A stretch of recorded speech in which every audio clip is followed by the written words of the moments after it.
Good morning. Really cool to have you all here. Hope you're having a good day. Happy Monday, stuff like that. Today, we're going to start chapter 10, which is on intermolecular forces. And intermolecular forces, something that some of the people, especially in the web-based version, mentioned on some of the organic chemistry lab problems. And so we'll talk today about what those are about. I will probably abbreviate them. I am, obviously. For those of you with Friday Lab, which is everybody in this room right now, this Friday we'll talk about problem set number 4, mostly over gas laws, but a little bit over the ion forces too. Quiz 4 will have just questions over gases. There won't be any intermolecular forces questions. The problem set has some questions on it, but the quiz won't have any questions on it. You'll turn in the molar mass of the volatile liquid lab that we did on Friday. Rough draft class presentation paper is due this Friday. The rough draft class presentation paper is basically just you letting me know that you're thinking about your class presentation. Because otherwise, I know I see some statement of people like, oh, it's all right. No one has to raise any hands or anything.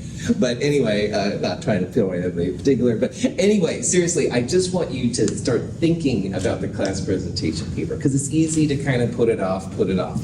So to me, a rough draft class presentation paper has 3 components.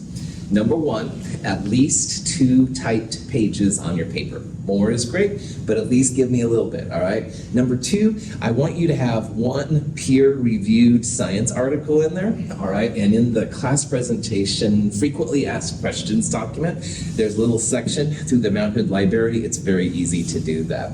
You'll include the citation for the paper and the abstract, but not the paper itself. And then finally, there is a 1-page cover page for the rough draft, not for the final paper, but for the rough draft.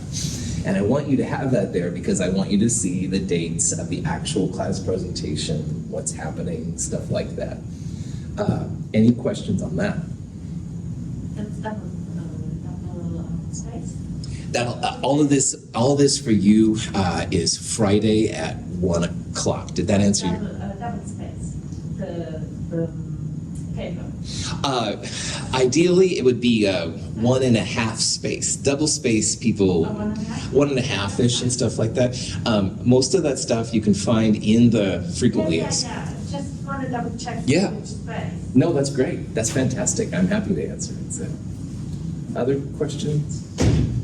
All right. Also this Friday, we're doing a crystal structure / linear regression lab. I think it's got a different title in the companion, but that's what I think of it as. This lab has 2 parts to it, all right? We're gonna start looking pretty in depth at how solids work. Now, we just went through a big thing with gases. Friday, we'll start looking at how crystals are put together, and it's kind of cool stuff. There's also a second part of this lab, though. I also need to introduce what's called linear regression. And linear regression is a math technique that's used to see how close data follows a straight line. If you've done a linear regression, it's a pretty easy process, and I will demonstrate how this works. It's very, very easy. On the other hand, if you haven't done a linear regression before, it can be a little bit weird. But one thing that you can do to get ready for Friday is you really should have a computer version of one of the programs like Excel or Sheets or Apple Numbers, all right? You'll need to make some computer-generated graphs, and a program like Excel or Sheets or Numbers will do that really easy, all right? So no hand-drawn graphs, but computer-generated graphs. And if your program is good, it'll also do linear regression very, very easy. Now, you don't want to use a phone version of these programs. Almost always, they don't have linear regression built in. As a Mount Hood student, you can download the entire Microsoft Office, Windows or Mac for free. And there's instructions how to do that. So there's no reason why you can't do it. Also, the computer lab here at 1451, they have those programs on their computers. But just get ready. You will make some computer-generated graphs and linear regressions. Yeah? I want to make a note that I work in the computer lab. If you need help installing Office, stop by. My man, my man. Well done. Totally. It's I think it's an underrepresented aspect of Mount Hood classes that should be publicized more, and cool that you can help out, man. respect. Questions on any of that? In this section, we're going to start looking at a different kind of interactions. Now, so far in Chem 221 and 222, we've talked a lot about intramolecular forces. And those would be like ionic bonds, like sodium plus and chloride. It would also be covalent bonds, like in this molecule. Like this would be a carbon-carbon single covalent bond. This would be a double bond, et cetera, et cetera. And those are very strong bonds. But what we're going to start doing now is looking at intermolecular forces. And if you look at this diagram closely, there's dots right there and right there. And those dots are examples of intermolecular forces. And scientists use those to understand why a compound will go from a solid to a liquid and a liquid to a gas, and the other direction as well. So intermolecular forces are pretty powerful. If you haven't seen intermolecular forces before, you can literally think about them as a molecule having little tiny hands on it, all right? And the little tiny hands will talk to other hands, and sometimes they're strong talking, like they'll make good handshakes. Other times it's really weak, all right? And intermolecular forces can sometimes be thought of that way. So we're going to talk about what intermolecular forces are. We're going to think about the strengths of intermolecular forces. But at the very bottom of the day, at the end of the day, I want you to remember that if you take an ice cube of water, all right, and you melt it to turn liquid water, and you take that liquid water and you heat it up to turn a gas, all of those are H2Os, all right? They're all tetrahedral / bent geometries, sp3, 109-ish angles, stuff like that. So we're going to start addressing in this chapter like why ice is different from liquid water and why liquid water is different from steam. You're not changing the intramolecular bonds, the OH bonds in those cases, but we will be changing how the water molecules talk to each other, if you will. And that's where intermolecular forces are pretty cool. In addition to looking at the solids like we'll do on Friday in lab, we'll also look at liquids in this section too. So it's kind of a cool chapter. Questions before I start? The states of matter. We just went through a big part with gases, all right? PV equals nRT, PM equals DRT, pretty well understood. However, if you take that gas and you usually cool it, all right, cool it down, or if you increase pressure, as we'll talk about this section, you can turn your gas into a liquid. All right? And if you have a liquid, like liquid water, of course, you can cool that down and make it into a solid. And of course, the opposite is true too. You can turn solids into liquids by heating them up. You can turn liquids into gases by heating them up or reducing the pressure, like we'll see. Now, condensed phases are sometimes referred to as solids and liquids because there are some similarities between them. Gases do not have any of these intermolecular forces working on them. And so that's why the condensed phases, the intermolecular forces become really, really strong. So if you hear this condensed phase, it just means that those little forces are interacting between the molecules and it's a little bit stronger, but the gases don't really have it. When you have any substance, whatever the temperature and whatever the phase, you have to think about two things. You have to think always about how much energy the particles have, and that's basically temperature, all right? So warm temperatures, lots of energy. Cold temperatures, like today is how I was feeling, kind of lower temperature, lower energy and stuff, but same idea. That'll be part of what makes solids versus liquids versus gases. But the other thing that we're going to talk about a lot here is the strengths of those intermolecular forces. And these are actually attractions between the particles or molecules themselves. So we're not going to be breaking the OH bond in water in this section. We're going to be thinking about how one water molecule connects to another water molecule. And these are where these intermolecular forces become pretty important. Now, usually intermolecular forces are weaker than the intramolecular forces, the covalent bonds and ionic bonds. But they do play an important part, as we'll see in this section. So this is an example of two HCl molecules. Now inside the molecule itself, the HCl that we've drawn Lewis structures for and stuff like that, that's a covalent bond. And I would call that an intramolecular force, all right? Something within the molecule itself. And at this point, we're all pretty good with those. But the new player on the block in this chapter is when two HCl's come together. And sometimes people will use dots or dashed lines and stuff to represent it, but those are the intermolecular forces, the forces between molecules. And those are the ones that help chemists explain like why liquids go to solids, or why solids can turn into a gas sometimes. These aren't chemical bonds per se. All right, the chemical bonds traditionally are ionic, covalent, sometimes metallic, but these are different kinds of bonds. All right, they're not as strong, but again, they can be really, useful and stuff in figuring it out. So these will be weaker generally than the intramolecular inside bonds.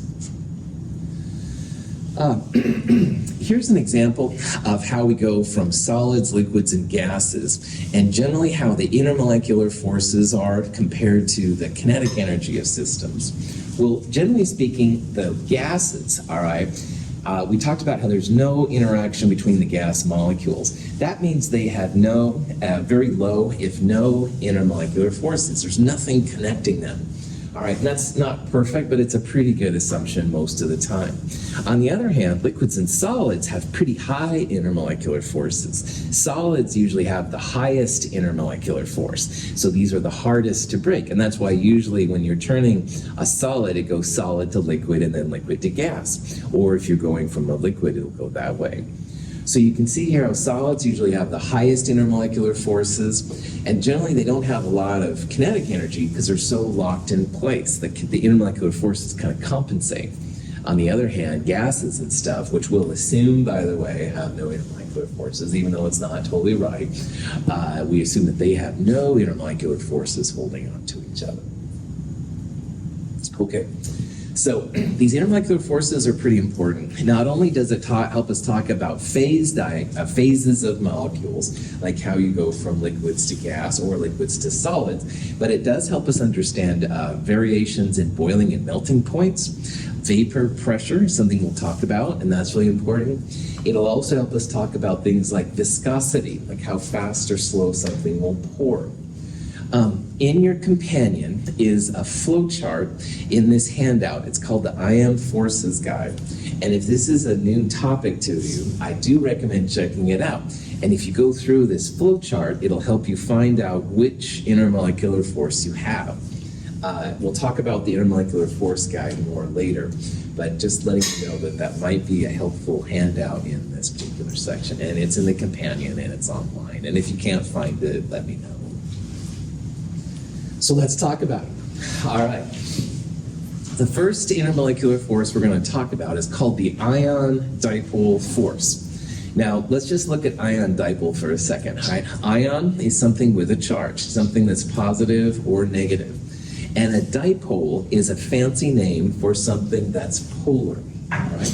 So if you have something polar next to something with a charge, an ion, you can experience the ion-dipole force. And we've actually used the ion-dipole force quite a bit so far. We just haven't classically called it.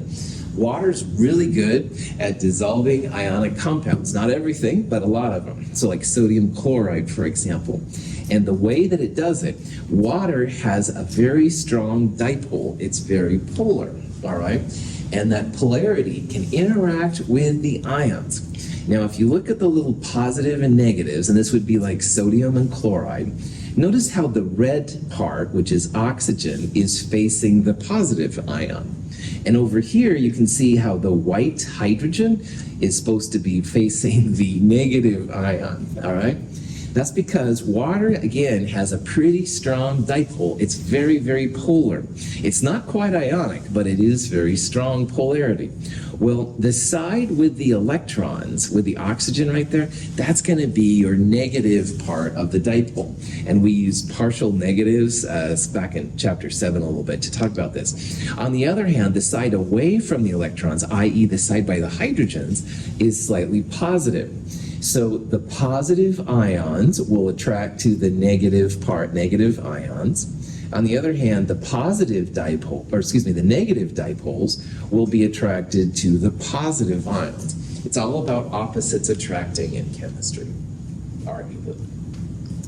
All of the hydrated ions we've seen, which means every compound that dissolves in water, experiences the ion dipole force, and it's actually one of the stronger forces we're going to talk about.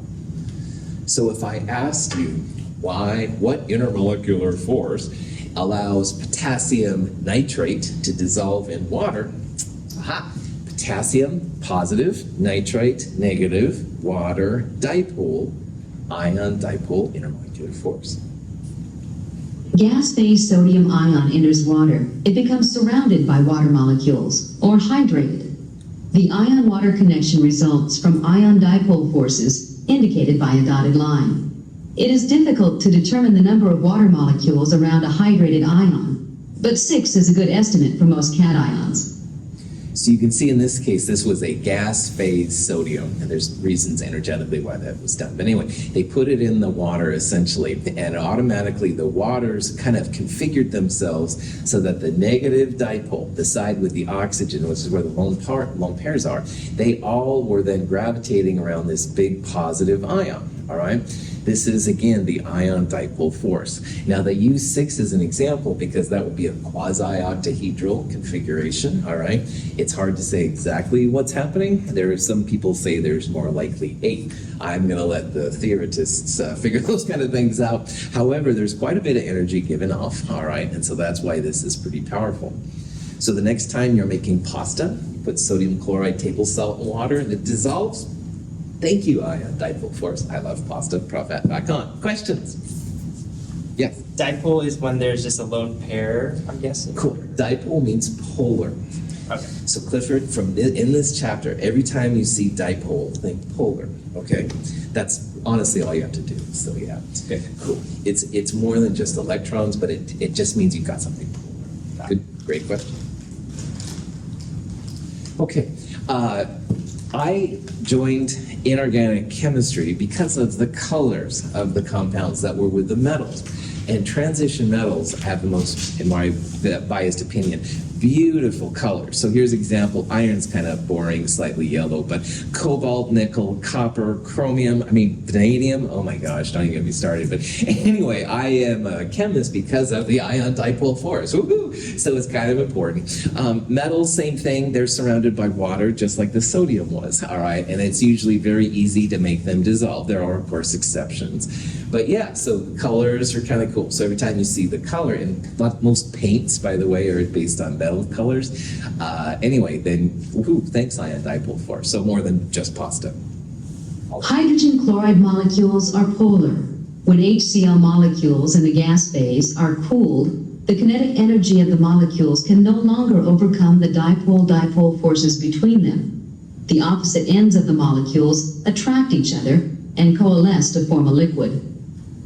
Now, earlier I told Clifford that every time you see dipole, you should replace it by what word? Pair. Polar. That's right.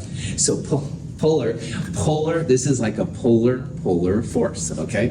And dipole is another one of these intermolecular forces. Now, the last example with ion dipole, you had something positive or negative with something polar, all right? This is just two polar compounds coming together. So this was, I think, HCl or whatever compound they used, doesn't matter. HCl is polar, all right? Chloride pulls more higher electronegativity than hydrogen. So in this case, chloride would be the yellow with the negative dipole, and hydrogen would be the slightly positive. Now, as HCl has high enough energy, it's a gas, and the HCls don't interact.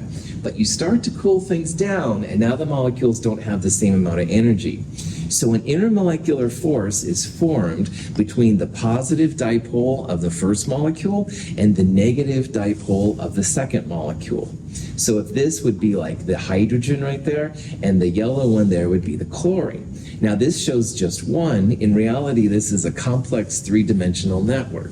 But gases form liquids if they're polar because of this dipole-dipole force. So knowing when something is polar or nonpolar, pretty important, all right? Because the dipole-dipole force is pretty strong. Now, ion dipole is stronger than dipole-dipole, but still, dipole-dipole is what scientists use to understand why some liquids form are from gases, stuff like that. This is kind of a practical use of dipole-dipole. So here we have two sets of compounds, N2 versus CO and Br2 versus ICL. Now, why we're comparing these two is the molar masses of the two compounds are pretty similar. And in N2 and CO, they're exactly the same. These two are pretty close to each other, very, very close.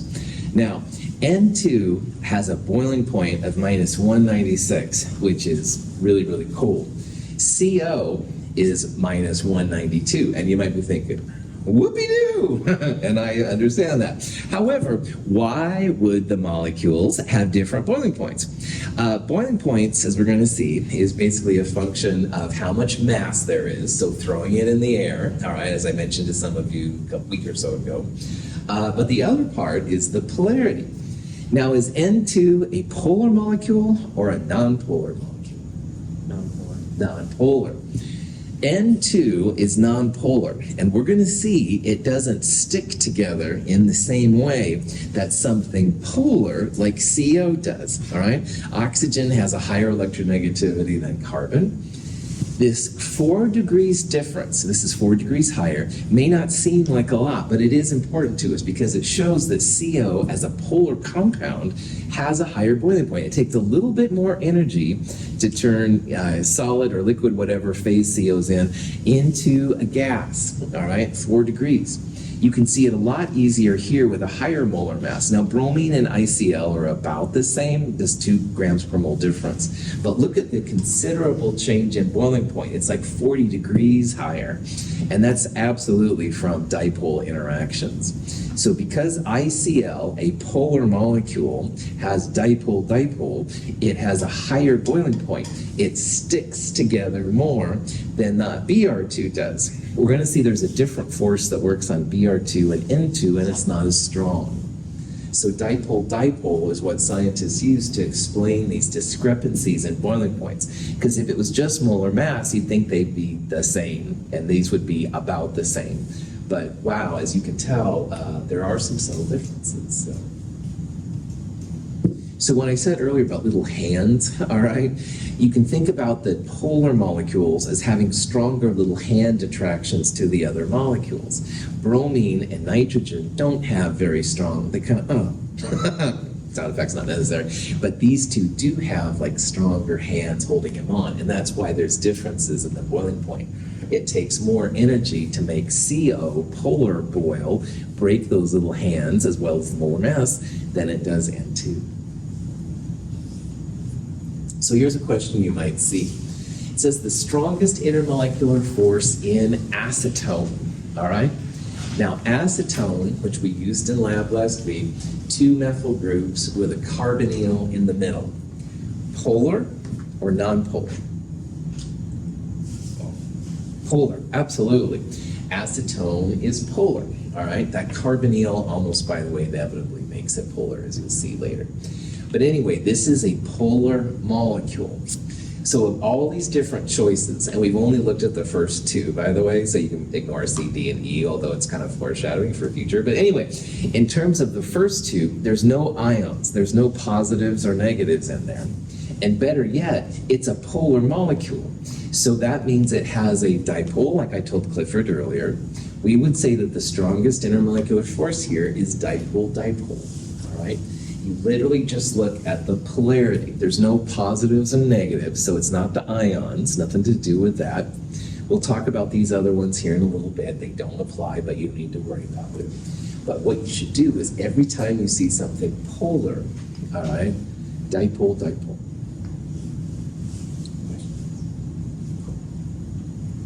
All right. Now, dipole is really strong. It affected the boiling points of those last two examples.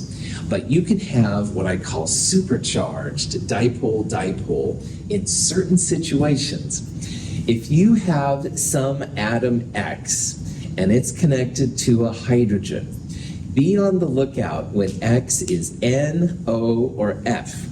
And those three, for whatever reason, exhibit a special form of dipole. It's called hydrogen bonding.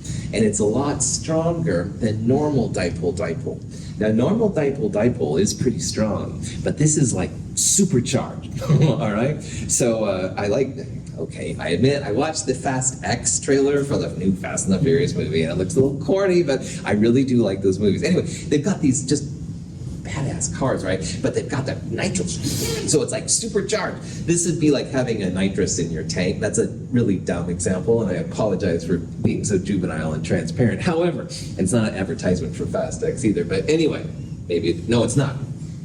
All right, prop that back on. If you see a molecule with an N, an O, or an F, and that is connected to a hydrogen, you're going to have supercharged dipole, and it's a lot stronger than the other ones.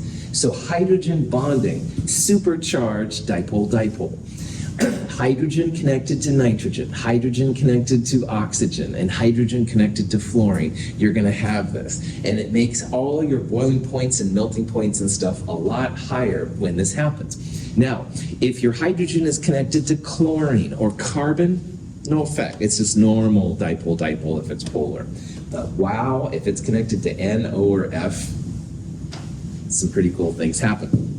So in this example, I'm asking you which of the following could have hydrogen bonding in the liquid state. Gases never have any intermolecular forces. That's why I say liquid. Well, if you look at all of these, all right, this one has hydrogen, but they're only carbon. So again, carbon is not N, O, or F, so that's not going to happen. This is an example of an ether. Now, if you remember from ethers, that's an oxygen connected to alkyl groups on both sides, i.e. carbons. So even though this has oxygen with hydrogen, it doesn't have hydrogen bonding. All right, this would be just normal polar. On the other hand, HF, yes, hydrogen connected to fluorine. That's one of the three examples. And if you look at here we have an alcohol. This has an oxygen with a hydrogen next to it. So it's also got this supercharge. So of this, you'd say more than one. HF is the only example of fluorine connected to hydrogen that's going to make sense from a Lewis structure, but it is a hydrogen bonded species. All of the alcohols and the carboxylic acids, by the way, will exhibit hydrogen bonding as well. Any questions?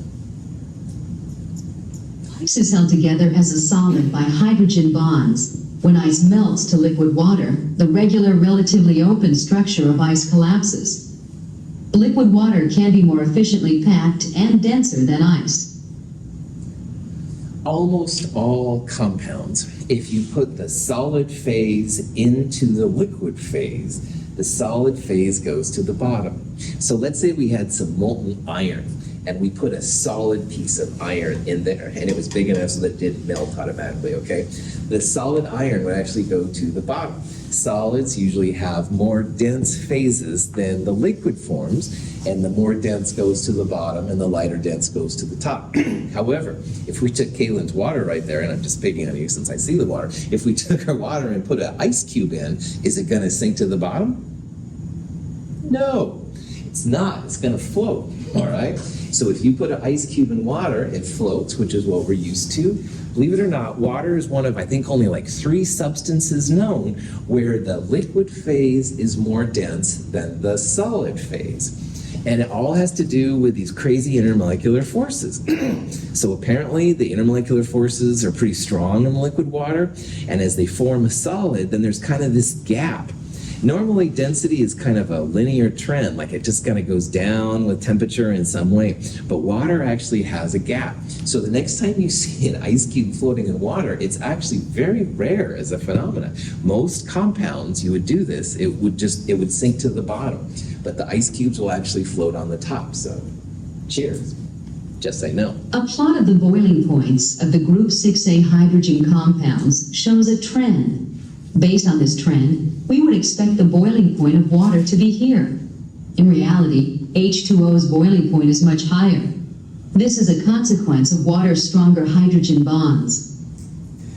Believe it or not, this video actually gives me the chills, but obviously I'm rather weird anyway, so that shouldn't surprise you. But let me tell you why I get the chills when I see this, all right? Earlier I said how boiling points and stuff are basically about the intermolecular forces and the mass, all right? Well, if we look at all the group 6A chalcogens, which are known, that are common, i.e. not polonium or whatever that new one is underneath, but I can't think of it right now, moscovium or whatever. I can't remember. Anyway, it doesn't matter. These are the ones that are known. Now, if you do a Lewis structure for H2TE, H2SE, H2S, and H2O, they're all tetrahedral / bent. They're all sp3, roughly 109. They're all polar.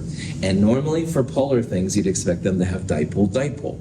Now, molar mass affects boiling, so you'd think that as the molar masses got smaller, water would be roughly -100 for a boiling point, all right?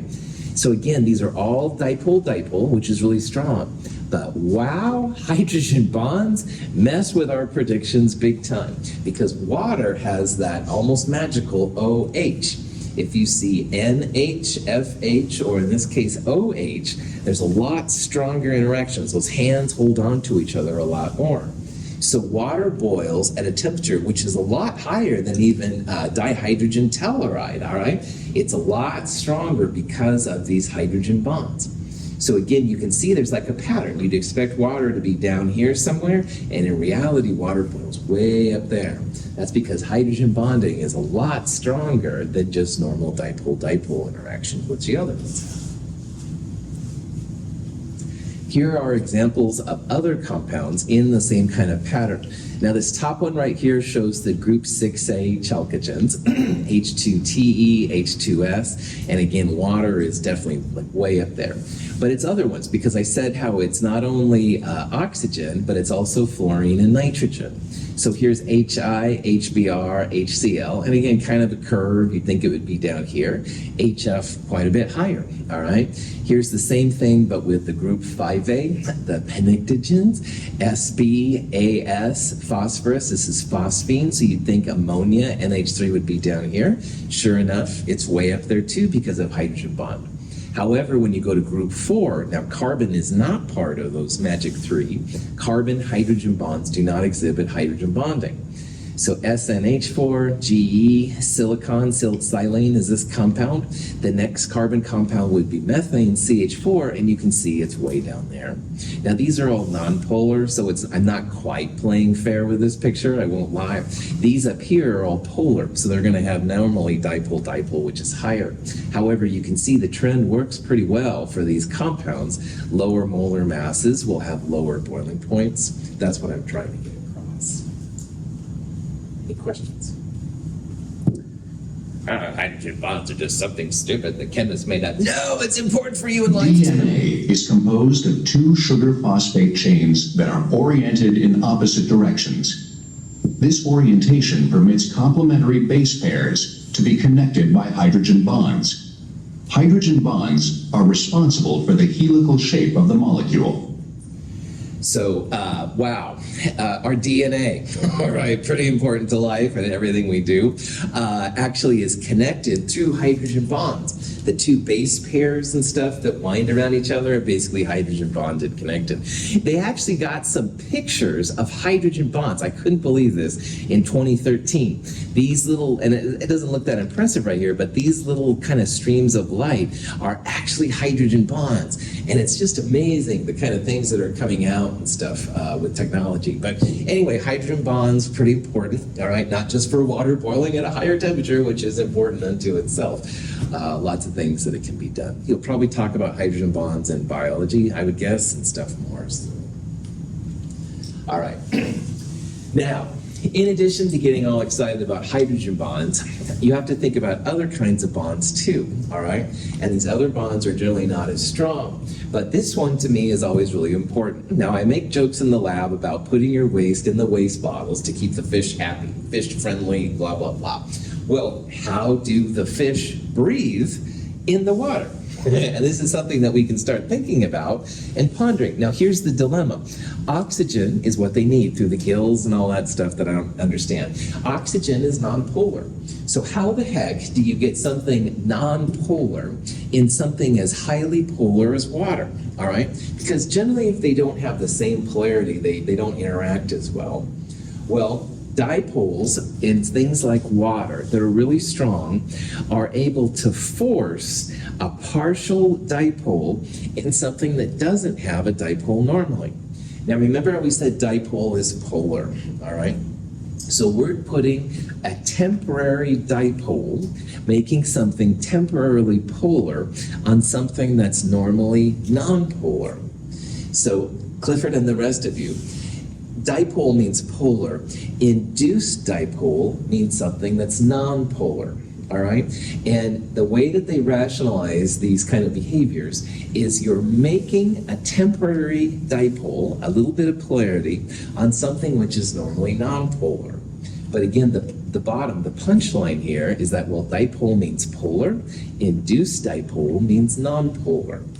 So the fish can breathe because of what's called the dipole-induced dipole force.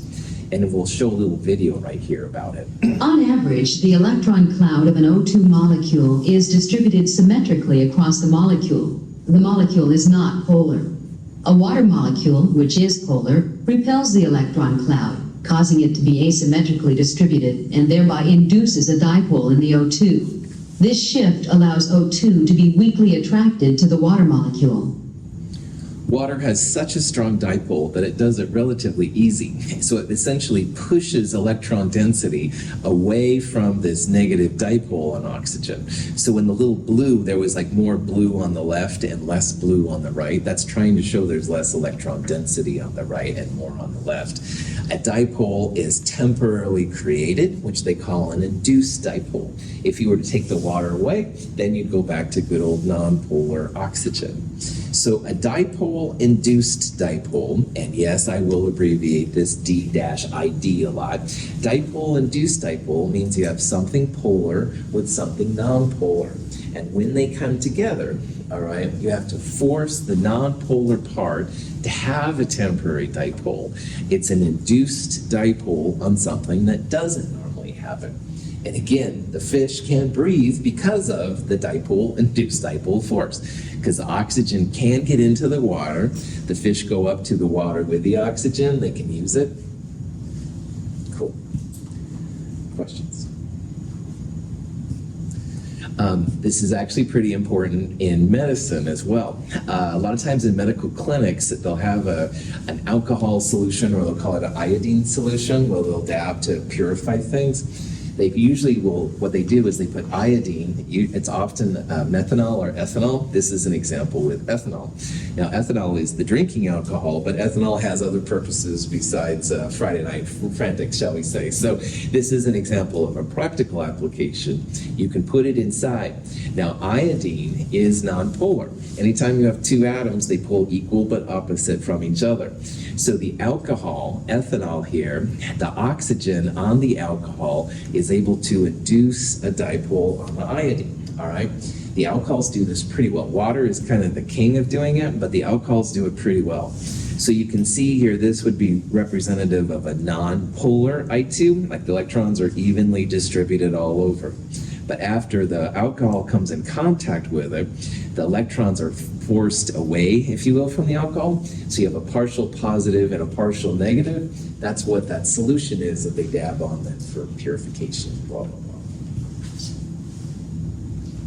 An iodine molecule has, on average, an electron cloud that is symmetrically spread over each iodine atom. I2 is not polar. The attractions or repulsions between the atoms of I2 molecules can distort their electron clouds. Dipoles can thereby be induced momentarily in neighboring molecules. Non-polar systems also turn into liquids and into solids if the temperature is low enough. So the reason why you can make non-polar compounds like iodine exist as liquids or solids is because if you cool them down long enough, the two non-polar things, they don't have enough energy to get away from each other, and they get closer and closer. And again, when they get close enough, electrons start to mess with each other, and electrons don't like to be next to each other. So on one of them, the electrons go to the far side. So on this one, the electrons of this iodine are more on this side than that side. I know that because here's a positive part, less electrons, here's a negative, more electrons. And the other one then has electrons more on that side. So you end up making what's called the induced dipole force. I'm going to abbreviate that ID. Now this is rough, making something polar that was non-polar. That's a pretty high energy process to do. So this doesn't happen easily, all right? Depends on the compound, but it's a very, very weak force. This force is so weak that it has actually a couple different names. Sometimes it's called the London dispersion force. Sometimes it's called van der Waals forces. They all mean the same thing. In this class, I'm going to use the ID term to represent the nonpolar systems going on with other nonpolar systems. So. In the flask is solid iodine. In the test tube is ice. When we heat the iodine, its weak induced dipole forces are overcome, and the iodine sublimes into the gas phase. The gas recondenses as a crystalline solid on the cold test tube. Iodine is an example of a compound that will go directly from a solid to a gas, and if you cool it down, it'll go back to a solid. So in this example, they have some impure iodine crystals on the bottom, all right? And you just heat it like a little bit, and the iodine will turn into a purple vapor. That's what the purple color comes from right there. Now in the middle, they have what's called a cold finger, which is essentially a test tube with either ice or liquid nitrogen, something like that inside. And when the gaseous I2 finds the cold finger, it remakes a solid. So if you carefully take the cold finger out of the flask, then you've got nice pure iodine, because the impurities probably will stay liquid on the bottom or they won't go up with the solid. This is a cool way sometimes to separate compounds. I had a chromium compound I could use a cold finger on. I think I just like saying cold finger. Anyway, it's a nice way to purify compounds that will go directly from solids to gases. And again, iodine does this because it's non-polar. Carbon dioxide is another example. All right, it goes from dry ice into kind of the gaseous thing. If you've ever been to like a Halloween party or something, nice cool kind of gas over it. CO2 also does this. So mostly the nonpolar compounds use ID. Induced dipole is definitely affected by molar mass a lot. So here's examples, all nonpolar compounds, but again, you can see the molar mass is increasing and the boiling points increase. So you see it very, very clearly when it comes to induced dipole. Same thing with the noble gases. They're all nonpolar, all right? And again, molar mass goes up, so their boiling points go up. It takes more energy to put a higher molar mass thing into the gas phase, and that's why they increase. Helium is one of the lowest of all the boiling points known, which is pretty crazy, So this is the question you might see. It says, which of the following would you expect to have the highest boiling point? First of all, if they all have this, check to see intermolecular forces, and these are all noble gases, so they're all nonpolar, they're all induced dipole. Then if you're looking for the highest one, if they're all the same force, you can just look for the highest molar mass. And on the periodic table, you can see that it goes down. Xenon is the heaviest of all those gases, so it should be the highest boiling point. Cool. Radon is radioactive, but if you had that, that would in theory have a higher boiling point than xenon. Questions? Okay, so at this point, we've seen now several of the intermolecular forces, and I want to kind of write them up here for you real fast. I'm going to write them in order of increasing strength. And the first one we saw was ion dipole. So sodium chloride dissolved in water, ion dipole. Then we saw dipole, all right? And that's strong. It's not as strong as ion dipole, but it is strong. However, if you have that special NO or F with hydrogen, you can have hydrogen bonding. Now, I'm not going to ask you questions if hydrogen bonding is stronger than ion dipole. That's kind of dirty poker for chemistry. But it is stronger than dipole-dipole, all right? Some people think hydrogen bonding is stronger than ion dipole. Some people think it's less. We're not going to go there. Just realize that both of those are stronger than dipole-dipole. It's really important you're on the lookout for those NOs and S connected to hydrogen. Then we saw the dipole-induced dipole force, and that was the oxygen getting in water so the fish could breathe. Again, it's not as strong as this, but also really important. And then just now, we saw there was the induced dipole force. And that's the weakest of the forces, but it does explain like how CO2 can turn into a gas from a solid and stuff like that. Now, later on, we're going to see there's a stronger force, which is the ion-ion metallic force. And I'm kind of waiting on that here so we can go through a little bit more material. But I do want you to know that that's the strongest one, and that would be stronger than ion dipole, okay? Again, dispersion, London dispersion, van der Waals, those are other names for ID. In this class, I'm going to try and use the induced dipole. Any questions? So these, in addition to the molar mass, are what scientists are going to use to explain like patterns in boiling points, melting points, stuff like that. And there's actually some pretty cool uses for them. One more question. Potassium chloride dissolves in water. Which intermolecular force do you have? All right. So what I would do with a problem like this is I would first of all look at like what the chemical species are. Now KCl, is that ionic or covalent? Ionic.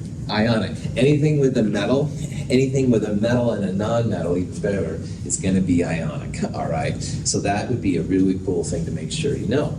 So potassium chloride, sodium nitrate, potassium sulfate. All right. Anything like that will be ionic. Now, water, is that ionic or covalent? Covalent. Good, covalent, you bet. Anything with nonmetals is going to be covalent. If you have something covalent, you need to ask yourself, is it polar, i.e. does it have a dipole, or is it non-polar? Will you have an induced dipole? So is water polar or non-polar? Would you say non-polar since it's like HOH, or should we? So if you ever are uncertain, draw a Lewis structure, okay? The HOH could be absolutely 180, all that jazz. 2 lone pairs. What would be the electron pair geometry around water? SP3. SP3, tetrahedral bent. Water's as polar as they come. All right, so let's get that out of your brains right now. Water is polar. It is the most, well, maybe not the most, but it's one of the most compounds known, okay? So back to this problem. Something ionic, something covalent that's polar, all right? Polar means dipole in this world. So you would have the ion dipole force to describe when KCl dissolves in water, all right? You've got 2 kinds of compounds.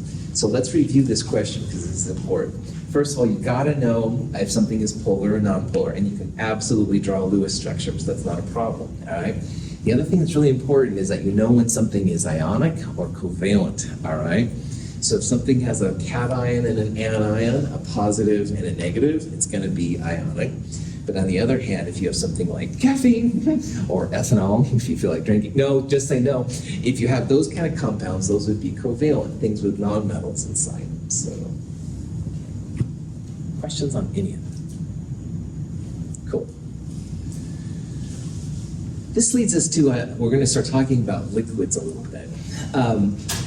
We talked about gases. Gases are basically the individual pieces with no intermolecular forces on them. And that's something we'll come back to. So remember that if you see a gas in this chapter, they will have so much energy that they overcome all of these intermolecular forces. But liquids, on the other hand, definitely are going to exhibit some of the different intermolecular forces. So I think this will be a good place to stop, actually. We'll tackle this slide, we'll start with this slide on Wednesday. Any questions? All right, have a great day. See you on Wednesday.